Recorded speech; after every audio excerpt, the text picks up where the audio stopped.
the animal of infinite imagination. Crowell. Do you know what genius is? I summon it. It is the jinn. I beckon with fire and smoke. Corruption permeates everything, cracks in everything, and the enigma of everything is that it is defined best by its flaws, by what it lacks, what will hurt it, what will destroy it. I would have to fall down and worship if I paused and allowed myself to know and believe that its flaws are its beauty, that its tenderness lies in its vulnerability, that these are gravity against which all things labor. The weakest points, these crack and splinter, fragment and fall away. How does the animal live? It grows strong, strives and abides, grows wise in the fullness of time, grows weak and besotted. If it lives to the decay of its half-life, when it approaches critical mass in strides of slow putrefaction. Disease is the invisible arm, reaving what we cannot refuse or endure. Only bear witness to the pox testament that rises with words of woe and sentences of pain upon the flesh canvas.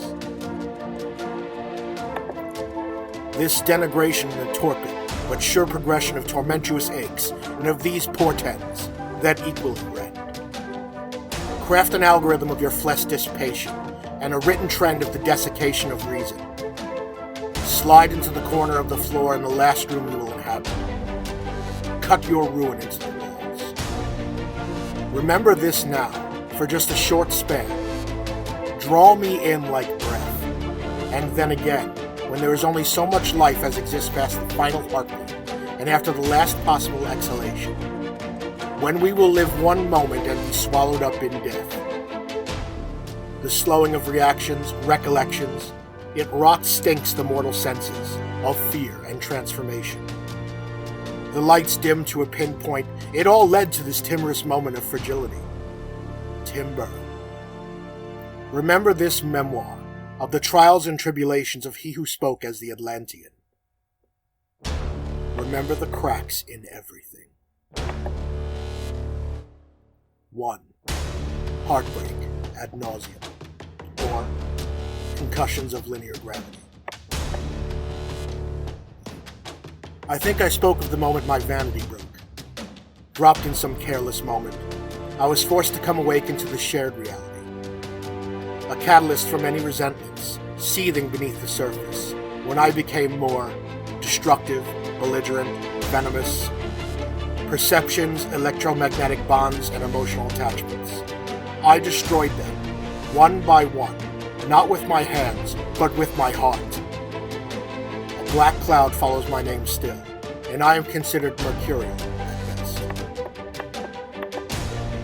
Artificial worlds have a paradigm, a definite set of boundaries and laws that govern them.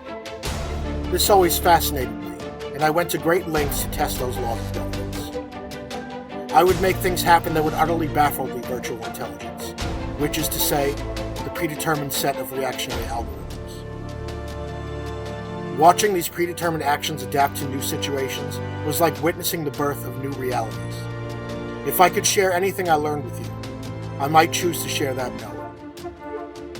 I loved watching them destroy themselves. It was a kind of lunatic courage I could not emulate. Instead, I heard from drugs and alcohol, heard from making stupid decisions. Hurting for a different reason than heartbreak, ad nauseum. So, I have a message for you. The good thing about a message is that it waits for you, not like words on the effluvium. These come and go like me. You say you don't want to hurt me. I want you to not hurt, but if needs be, hurt me. But do not go. I will not relinquish my care quickly or easily. When we part, it will be a loss. And you say you don't want to burden me. Burden me. I am ready and able to be, even when you are irrational. Your mad fingers may mold and make clay of me. That's fine with me. I am strong and remain the same, myself. Though you are absent, I love you still. The unstoppable rotation of time-space and how it sings to me. These two I will hold to love, with the hurt and burden that both of these sometimes are. Freedom to me would be never having to ask for anything. That's when I would be free. I loathe being beholden. I want to be totally autonomous. Giant, Cyclops, Titan, I was and am. A towering inferno, burning with the hate madness in part, within the pelagic depths of my unexpressed love, echoes in my compassion to you, those few who've spoken to me. My engine tears through me in concussions of linear gravity. This recollection is more than invention, more than memory. It is the movement of spheres, witnessed across all that has transpired since, to how we arrived here, at this instant. The living translation. I am sometimes here. I am the pharaoh of the underground sea, interlaced with fingers of gently woven light, neither nearer nor farther than you are to me at this instant. The molecules are sewn into the muscle fibers, song bubbles coursing through the oxygen current. What am I? My poems often contain these little puzzles. Clouds flow silently past overhead from the northeast, swift and fluid like curtains caught on the wind. It was interesting to witness. An enormous crescent moon. The cold makes it appear larger, brings it closer. Sickly yellow in its pallor, with all the baleful charm of a reaper's sickle. A single oblong cloud slides over its face. Black and heavy shades of gray, sulks like smoke. The kind of moon a witch flies past on a broom. I imagine myself living in an advanced spacecraft, by myself in the cold depths of space, with everything I could want. Just me, wanting for nothing, in an endless sea of quiet stars. Sometimes I want to consume all life and float in a clean astral void. Puzzle answer. Sky full of lonely stars in my aching heart. 2. Memento Mori, or the distortion smiled back at me. Beautiful night for a stroll, silent as those who slumber beneath its still umbra, which are most at this hour. All is still in the inky depths of night, a chill in the air and clear skies, with an unobstructed view of incoming starlight. Legit. Is everything connected beyond cosmology? Are events connected? Are seeming moments of symmetry a chaotic symphony? A poetry of random assemblage? Is this truly a Fustian paradox or an arbitrary rubric? A tempest in a teapot, steeped in the irony. You can walk or stick around and witness for yourself. It is immaterial to our personal experience. Draw your own conclusions. I will define myself. It's a lovely night. Have you had a chance to have a gander? What a sight.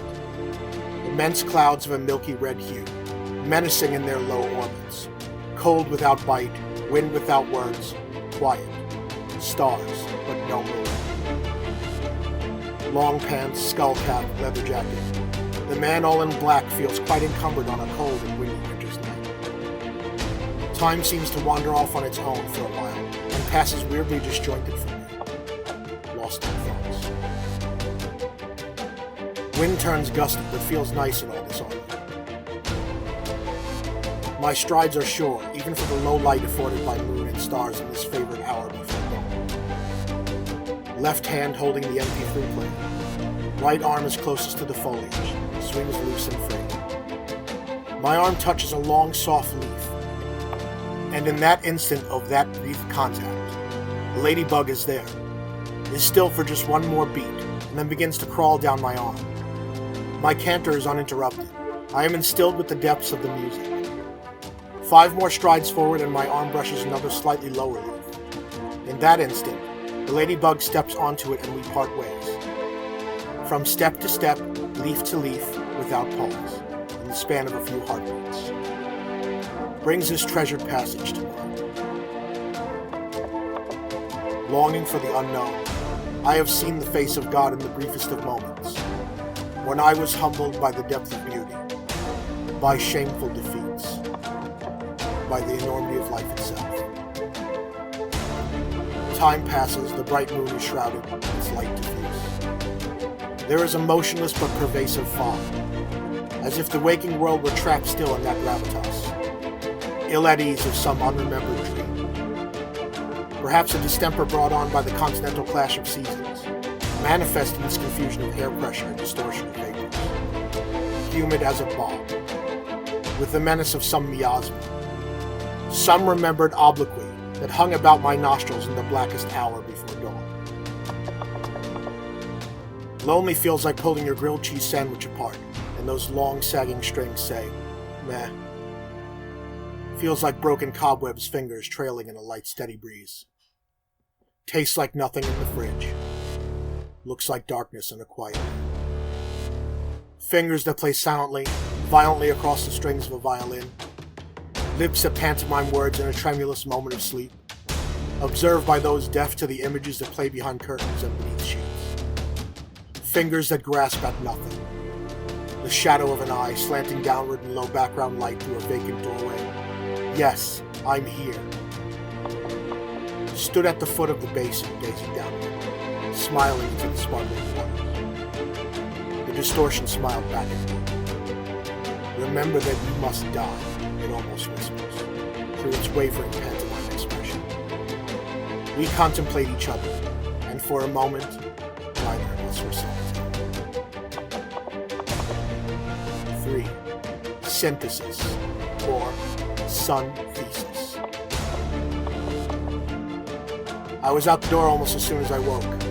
8 a.m. on the dot, boots on the avenue. Warm sunlight, but the air still retains a bit of evening chill.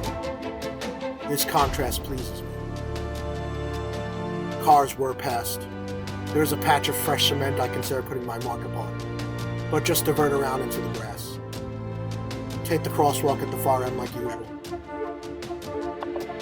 About a mile out, and a half hour from home. Enormous blue-gray cloud bank from the northeast moves southwest, away from me. It anthropomorphizes to the movement of some mammoth herd, a shroud of dust upon their passage across the plains. Ground glass sparkles in the gray-black asphalt like ersatz stars shining in the foam night sky. Reminds me of when I used to lie in the yard and clutch the grass ceiling in terror of falling into the blue abyssal. I was sure I would lose my grip and those chaotic winds would buffet me with force and insanity to God knows what hell oblivion. These are the musings of one like you and what you experience. It seems also you love and dread much the same things, yet are distinct and unique. This contrast amuses me. I, the animal of infinite imagination, yet unable to define the simplest things around me in any real tangible way. Gobsmacked by the inadequacies of the mind that lay beneath these senses, and the failure of these sentences to capture the living moment. I understood something about maturity and who had been displaying it. Sometimes it, sometimes us. Looked on with some measure of emotion as it dawned upon me that her love was her pity for me, for her own reasons. It could only be that I had been eclipsed by a greater spirit for a moment, as it crossed our orbit. Something cleaner than this disease through which we labor. Something more solid brilliant than this. Some of us look back and try to find meaning in the lessons held within the passage of time. Some of us look forward with anticipation and a hopeful heart, full of ambition and the promise of new discovery. Still others pass from one day to the next, placing little importance on the demarcation and delineation of time. I prefer to be left in peace, within the quietude of my solitude. Days blur together, colors blended on a canvas, bleeding into one. Steady winds converge from the north, south, and east. The eastern wind prevailing over all. Sometimes it smells of the sea, but there was a hint of fire in the air, another pleasing aspect of the season. Low clouds obscure much of the night sky. No moon, a single visible star directly overhead. Wind ripples the flags, draws lines in the oval reflection of a street light on the waters of a reservoir I pass. Pausing to appreciate the moment, and always to mourn its impermanence. Kept on the hoof, alone with my music and wine of wind in the pauses. Sat in the dark. Time sifts through my fingers with a touch of spirit. Cold but present against my face and shoulders in the low hours before dawn.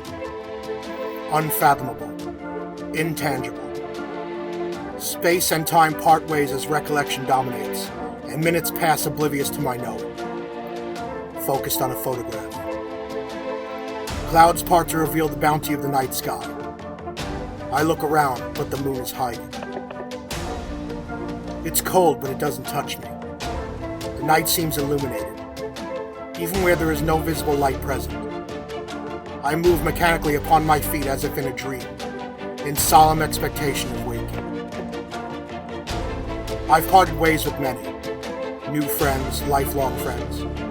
My life is defined by its departures, accented by the pain and abandonment I have left in my wake. I imagine it must be odious for others to be in my presence when they are aware of my indiscretions, but I know little of theirs. Drove over to a friend's house the other night, a decent stretch south along the road. Street lights' amber glare slides off the convex surface of the windshield. Stars in the sky, night full of pretty lights. Glance at the faces of passing motorists, lost in the moment, focused on the task at hand, chatting with animated gesticulations and expressions. Minds abuzz, ever agape, aghast, on the verge of ultra-violence, like my own. Sitting at a light, still a bit lit from earlier. My focus shifts inward. Electricity arced along the length and breadth of my cerebellum, and for a couple short minutes, I watched the town racing from its primordial foundations into what it is now and beyond. Dirt tracks usurped by soil and crushed stone aggregate, tar and asphalt replacing those, wood and pitch replaced with plaster and polymer plastics, flexible and yet stronger than steel. Wind buffets the car in its motions. A cumuliform cloudscape begins to disperse rain, soft and cool. I watch its angular progress move through passing lights, watch the moon shedding blue-white lunar light, watch pedestrians with hunched shoulders and lowered brows, smiled when one raised her chin and extended tongue. That's more like it. I make waves in the wind with fingers in palm. Keep on keeping on down the road. As your friendly neighborhood genius, Madman, I can assure you of a few things. All of this could be occurring in a petri dish for all we know. Or could be a random firing of protons and electrons across a paradigm of such exquisite circumstance that the odds of anything like this occurring again are beyond my comprehension.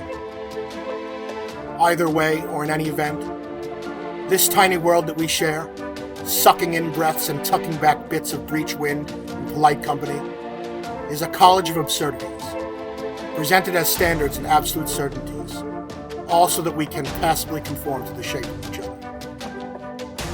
So draw your lines in the sand. I will draw mine, and hopefully along the way, those lines will intersect and something greater than you or I will emerge. A sum of the individual parts. An artistry of wondrous oddity and perfectly random absurdity. Becoming a whole that is better and more beautiful than we could possibly have been alone. You also are the animal of infinite imagination. There is only a velocity if there is a force. We are trapped in a decaying orbit of each other. This is our purpose. Forces that are equal in magnitude and opposite in direction. This embrace. The acceleration of an object is dependent upon both force and mass. To know each other within the confines of Newtonian law, planet to planet. The object of smaller mass receives the most acceleration. To destroy each other. For every action, there is an equal and opposite reaction. Suns converging in an act of nuclear fission. Synthesis. You, us, your awareness, and I who lives beyond the ken of this composition. This time and place, now. Sun thesis. You and I, here, upon the astral bridge where our minds meet, where our hearts collide, broken and whole together. Coda. Do you know what genius is? John Lennon did. I am enthralled to it. To the harmonious mathematics of the universe. It is the djinn. It is the universe I bow before. The celestial spheres, wreathed in fire and smoke.